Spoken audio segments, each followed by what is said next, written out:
Get ready, everyone. Seriously, get ready. I'm gonna go off and rant and rave, and no apologies.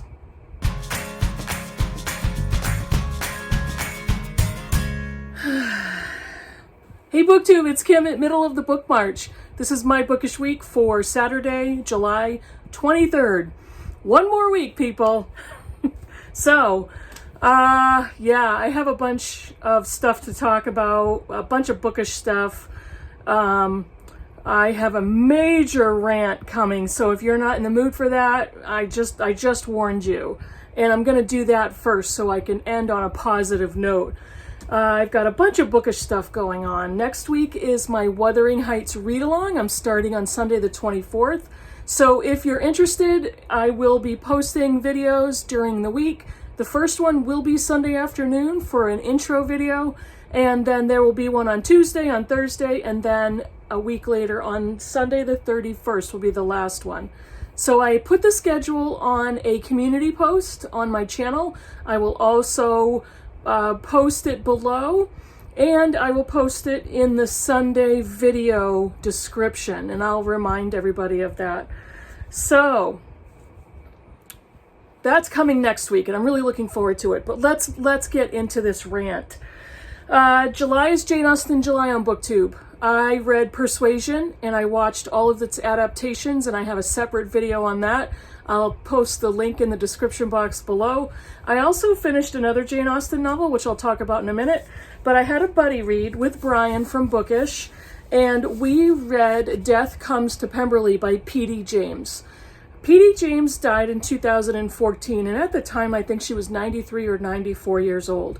And she is known as an expert and an icon of the English mysteries. This was her last novel. From what I can gather, she wrote this novel because of her huge amount of love and respect for Pride and Prejudice. I have no idea where that description comes from, because this book sucked.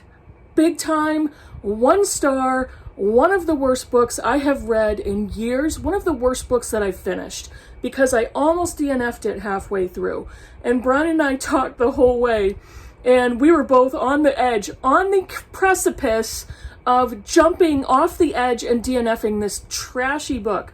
It's not trashy, it's trash. So, I was wondering the entire time I was reading it, who propositioned her to write this for money?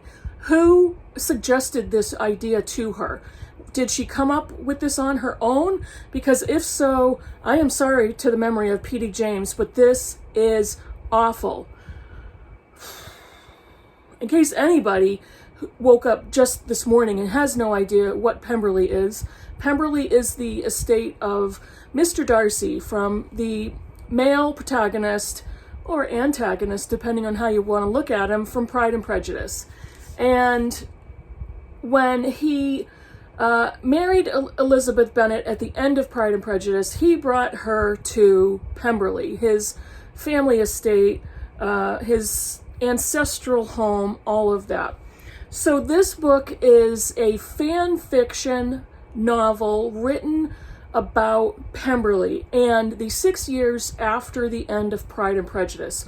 So what P.D. James did was she imagined the lives of these fictional characters, and she wrote what is described as a mystery in this novel. There was no mystery. Okay, let me back up. I'm backing up. The first 50 pages of a book less than 300 pages was a complete summary of Pride and Prejudice. She went through every single character, all of the events, all of the family dynamics, the embarrassments, the English aristocracy. She went through it all. She went through the relationship between Elizabeth and Darcy, between Jane and Bingley, Wickham and Lydia, everything, the Bennet adults, the Bennet parents, and it was a complete summary. Throughout the book, she would break off from the story to do that yet again. It was constant explanation of Pride and Prejudice.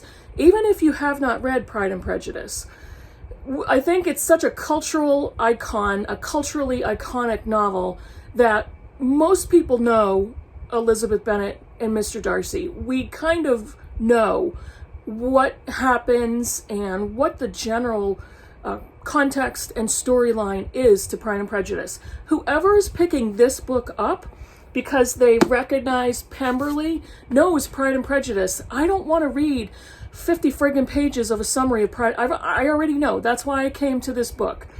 When you read a mystery, there are different clues along the way that a reader can put together and formulate what they think is the solution to the murder.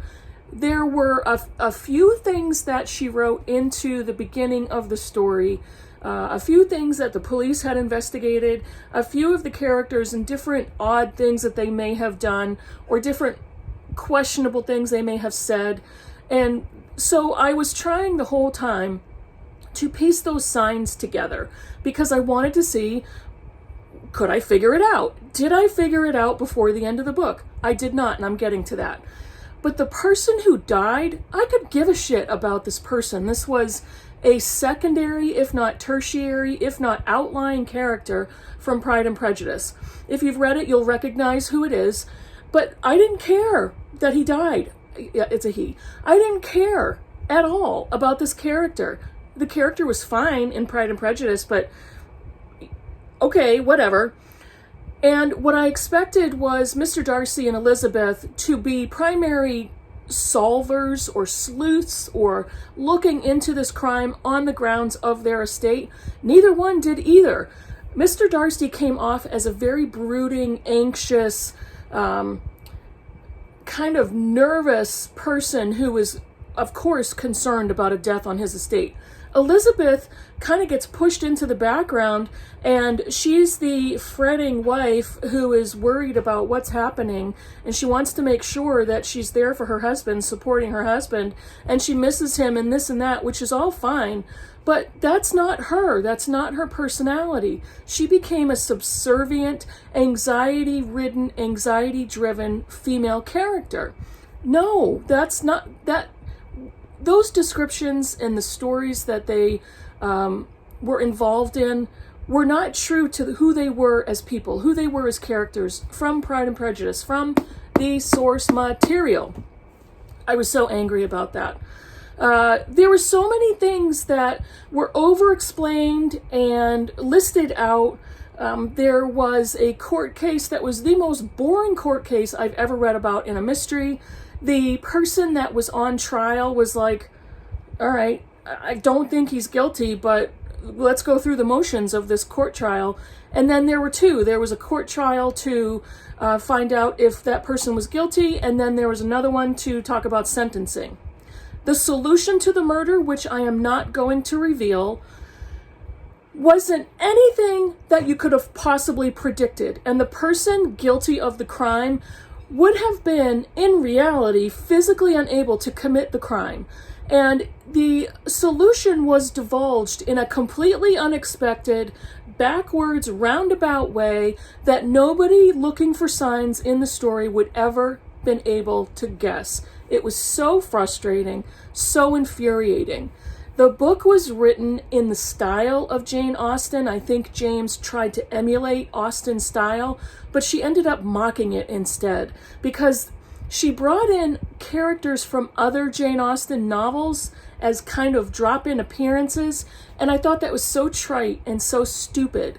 Some of the phrasing that she used was very close to sounding like Austen's styling, but it was unnecessary, and it didn't work in this modern novel. It just didn't work. Write the novel in a modern way, in modern language. Don't try to copy Austen. And don't copy Austen with a claim that this author loves Austen so much and was such a fan. This is a really bad piece of fan fiction that doesn't need to exist. I have no apologies. If you love this book, that's wonderful. I can't stand it. And this will be a book I will quickly get rid of, get out of my home, unhaul, donate, whatever I'm going to do with it. But I hated it. And Brian and I were both like, we've had a couple of buddy reads and neither one has been that great. We're like, we got to find a better buddy read. We got to find a better book because this was a major disappointment. And if I went back and did my mid-year book freakout tag, this would be my #1 disappointment of the year. Awful. It was awful, awful, awful. Now I have a couple other P.D. James novels, and I'm, wondering maybe I'll try a different one. Maybe I'll try a mystery, a regular mystery written by her, to see how I like it. I've heard wonderful things about P.D. James as an author. This book was just awful. And I went online and I read a bunch of reviews, and it's like, this is the perfect situation of The Emperor Has No Clothes, because the reviews and the different blurbs that I've read don't have anything to do with the actual novel, and I constantly wonder if authors even, or fellow authors or reviewers, even bother to read the book that they're reviewing. Okay. I'm going to get back to a more positive tone. Okay. I did finish 2 Jane Austen novels. I finished Persuasion, and then I also finished Northanger Abbey. This I think is probably Austen's shortest novel, and this one is kind of a bind-up of Northanger Abbey, Lady Susan, the Watsons, and Sanditon, and I've already read Lady Susan, and I love Lady Susan. Love the story, love her as a character. But I read Northanger Abbey, which is the story of teenage Catherine Morland, and she comes from a family of 10 children. She's the first daughter, the 5th child, of a country parson, a country minister, and his wife. And they are friends with a couple who decide to bring Catherine to Bath. So Bath makes yet another appearance in this novel. And while she's in Bath and she's experiencing the city and she's experiencing the social life, she meets a man named Henry Tilney and his sister Eleanor. She meets the Thorpe family, and Isabella is a friend who kind of from the very beginning gloms onto Catherine, and they form a quick friendship, and they go out into society together. They are meeting new people. They are meeting young men. There are maybe some minor secrets and some manipulations from some members of the Thorpes, and some lies that are told. And Catherine is young and naive. I believe she's 17, but she also knows herself well enough to know who she prefers keeping company with. So eventually, the Tilneys live at Northanger Abbey. But one of the biggest issues I have with this book, it wasn't until halfway through this short novel that Northanger Abbey even makes an appearance on the page. And so Catherine is a fan of Gothic novels, and she is a huge admirer of Radcliffe's The Mysteries of Udolpho, which is a book I must read, I have on my shelf. But after reading this book, with so many references to Udolpho, I must read it. But Catherine carries that book around, admires it, loves its Gothic tone, loves its mysterious nature, and she gets caught up in the story. So when she's about to go to Northanger Abbey for a short stay, she tends to project what the Abbey is going to be like based on her Gothic sensibilities. That's where I'm going to stop, because it's kind of a situation of, is it going to play out that way or not? So Austen's books are happily ever afters, and this one is no exception. But I didn't love this one. I didn't relate very well to Catherine as a teenage character. She was naive. She was kind of silly. She was inexperienced in the world. It wasn't really a coming-of-age story. It was kind of how she develops into the relationships that she ends up with. So it was good. It was Jane Austen, but this would probably this is a 3-star read for me, and I have my lineup of Austen novels going. I have one more to read, which is Mansfield Park, and once I read Mansfield Park, I'm going to have another video on how I feel about Jane Austen. Now, I have a pseudo DNF. I say pseudo because it's not a permanent DNF, but I had to put the book down, and I'm not making any commitments to pick it back up, but I may dip in and out of it. But I put down The Books of Jacob by Olga Tokarczuk, translated from the Polish by Jennifer Croft. This is a very long, heavy, complicated, complex novel, and I was enjoying it. I think I've read through 200 of 956 pages, but it's extremely complex. a lot of very old, ancient names and situations, and I wasn't in for this at the time. This may be a really good book to pick up over the winter when I'm snowed in. So, I am currently reading 3 books. In hard copy, I am reading Black Cake by Charmaine Wilkerson. So far, so good. I'm really enjoying this one, and I've really loved picking that one up. I am dipping in and out of the Unabridged Journals of Sylvia Plath on my Kindle still, and I am listening to The Warmth of Other Suns by Isabel Wilkerson. Interesting. Charmaine Wilkerson, Isabel Wilkerson. I wonder if that's a total coincidence. But yeah, I'm listening to that on audio, and it's also very good. I recently posted a video, my true confessions about I hate electronic reading, but yes, I am still dipping in and out of it. And I said in that video I may stop electronic reading for a month to see how that goes. One of the best things about it is the number of formats for books and the places that I can read. Because of electronics, I can read on my phone, I can listen to audiobooks in the car. So if I find good ones, and both of these books that I'm consuming electronically are excellent books, so I will probably continue with my project, and we'll see what happens after those are done. And they're both pretty long, so it might be a while. I think that's it for now. I ranted plenty.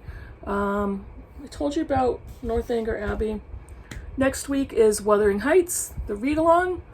And yeah, it is Friday afternoon right now. I get off work early today at noon, and the Critical Chicks and I are going down bookstore hopping and lunching, and I cannot wait. So this is kind of an outing that we planned.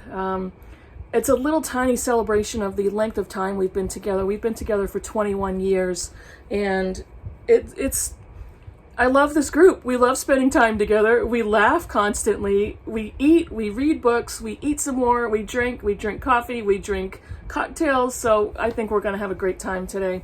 It's going to be a hot one this weekend. So I hope you have some great stuff going on. Let me know in the comments below what you think of any of the books I showed you. And I will see you on Sunday for Wuthering Heights, July 24th.